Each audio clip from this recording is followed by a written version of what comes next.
Way back 2023 po, may iba na po akong nararamdaman. Masakit yung tiyan ko, iba yung ulo ng tiyan ko, tapos hindi naman po normal sa akin na ganun. Pinaka-worst po na nangyari sa akin nun, nung nagugupit po ako. Parang nahilo po ako na hindi ko po mapaliwanag. Sa sobrang sakit po ng ulo ko, biglang napaupo na lang ako. Tapos hanggang yun po, nag-decide kami ni father ko na pumunta na po sa doktor. Sabi nung doktor sa akin, sa test ko na call siya, kailangan mo nang magpa-undergo ng nandun na po ako sa kwarto, talagang sa sobrang sakit po, namamalipit na po talaga ako. Parang hindi ko na po ma-explain kung ano po talaga yung sakit na nararamdaman sa tiyan ko. Ngayon po, nababahala po talaga ako noon dun sa time na yun. Kasi bigla po akong nag-CR, tapos po meron na pong dugo.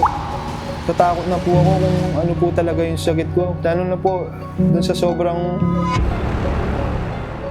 Ako po si Jerome Laksamana, aka Boss Jerome. Nakatira po ako sa poblasyon, Florida Blanca, Pampanga. Po ay 32 years old. Bilang isang barbero, nag-start po ako ng 7 a.m. to 6 p.m. Pag minsan dumarami po yung customer ko, nakakalimutan ko na pong kumain. Isang po, nadidisoras na. Hanggang hindi ko na po namamalayan. Yung palang time ng pagkain ko, sumobra na po. Nalilipasan ako ng gutom dahil sa natanggap ko pa po yung mga customer ko. Madalas ko pong kinakain yung mga fatty food, Paris, Mami, Goto, Batangas.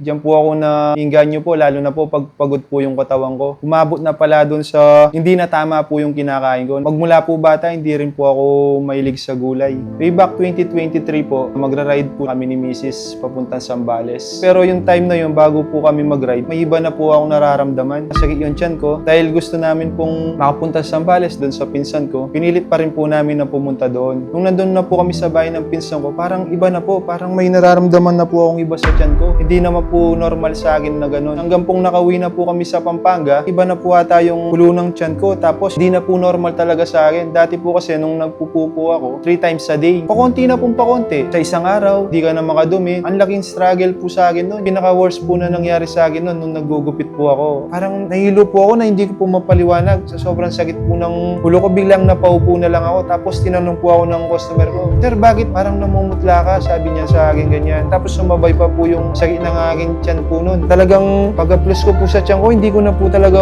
mapaliwanag sa sobrang sakit. More than 2 weeks po nun. Tinitiis ko po yung sakit hanggang hindi ko na po makayanan. Hanggang yun po, nag-decide kami ni father ko na pumunta na po sa doktor. Yung kilala niya po doktor na sa gastro at saka dun po sa endoscopy. Tinanong po namin kung ano po yung mga symptoms na nararamdaman pag meron ka pong colon cancer. Sabi nung doktor, "Matest mo yung po mo. Lagi na lang po yung lumilitaw, yung parang symptoms talaga na andun ka na dun sa colon cancer." Sabi nung doktor sa akin, sa test ko na call siya, kailangan mo nang magpa-undergo ng colonoscopy para malaman natin kung meron ka talagang mga polyps or yung mga ng colon cancer. Yun po, nagdasal ako, natakot ako. Siyempre po, sino po ba yung hindi matatakot pag sa salitang cancer? Paano po yung mga magulang ko? Ako na lang po yung breadwinner sa kanila. Hanggang ayun po, sabi ko po sa kanila, "Tay, parang gusto ko na pong mag-undergo ng colonoscopy." Tapos nung pumunta po kami doon sa doktor, sabi ng doktor, "Baka makupa natin sa gamot to." Ngayon po, binigyan po ako ng mga reseta ng gamot. Habang tinitake ko po yung mga gamot na yun, parang hindi po ata umayos yung yung tiyan ko. Tinignan po ako ng nanay ko, nandun na po ako sa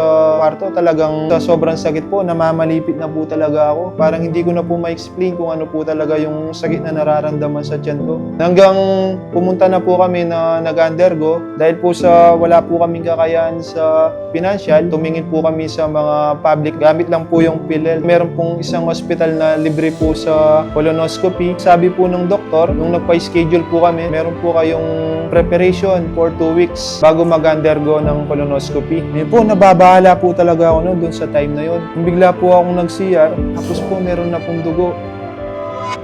Natakot na po ako kung ano po talaga yung sakit ko. Sa sobrang overthinking ko po, parang pumapasok na po talaga sa akin. Cancer na po talaga. Kasi nandun na po yung lahat ng mga symptoms. So hanggang pong nagdarasal po ako sa Panginoon na makahanap po ako ng solusyon. Yun nga po, sa kakapanood ko po ng Facebook, sa kaka-scroll up ko po, bigla pong parang nag-bump po sa akin na isang produkto. Yun nga po yung SBG. Yung pinanood ko po yung video doon sa SBG, nagulat ako. Itang taon na ito, atin yung gallstone. Tapos El Benke, syempre, gallstone niya ito eh. Posibleng panuluya mo, herbal niya, agamot ning sakit gallstone. Gang El Benke, irata resulta, no? Megil lang okay. Tutuya po kaya ini kung subukan ke, kung masanting niya resulta ka na ako. Hanggang mag-message ko kitang HBG. Tinanong ko po sa kanila na paano po mag-order. Yun po, hanggang dumating na po yung parcel ng SBG. Siyempre po, nagdududa din ako kung peke po to. Tinitignan-tignan ko po siyang ganyan. Mukhang legit naman, sabi yung ganito. Tapos nagdasal po ako, Lord, sana po ito na po yung kasagutan para manuman po yung nararamdaman ko sa aking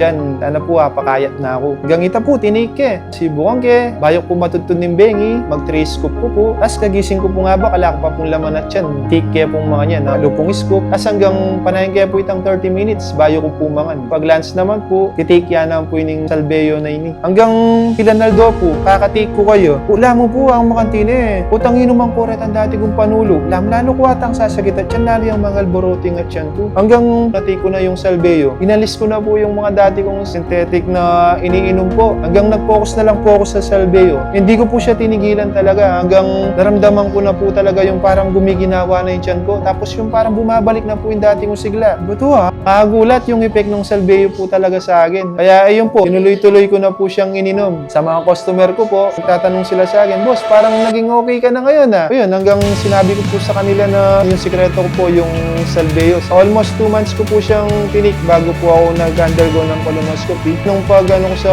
colonoscopy, dapat meron ka pong isang relative sa family niyo po. Sabi ko sa doktor, bali yung kalibing partner ko po, siya po yung papasok. Dok, di pinapasok naman ni Doc. Nung tinignan na po yun, kasi start po nila yun, yung ano po yung makikita nila, kung meron po bang mga polyps, kung meron ka po bang hemorrhoids. Bigtakala rin doktor, ng telog ditang parato do. Utala lang ngikit. Tapos sabi daw yung misis ko, paglakwan tamo mo ata niya na, alay mo pala ang kain niya na. O ita po, hanggang sinabi na ng misis ko na ako, nang may gising na ako, puliba na ako kitang room niyo. Sabi ng misis ko, sabi da rin doktor kaya paglakwan mo lang mo ata, hindi nga lalaman ngikit kaya, kaya adang mga niyan. Kitang 2023 na ito, ita po nang may panatag na ako, nang wala na akong makain daramdaman. Nag-stop ko po, uminom kayang salbeyo. Huling may panatag po, clear naman yung ka na akong resulta o minum ko pang makantini ako makanyan. Hanggang itang hiliapas po, pilang pong banwa. Ngayon pong kasulukuyan, ngayon 2025, nag-start siya po, bahay magpiesta kaya kami kanita. Ita symptoms ko po ng 2023, walang babalik ya po.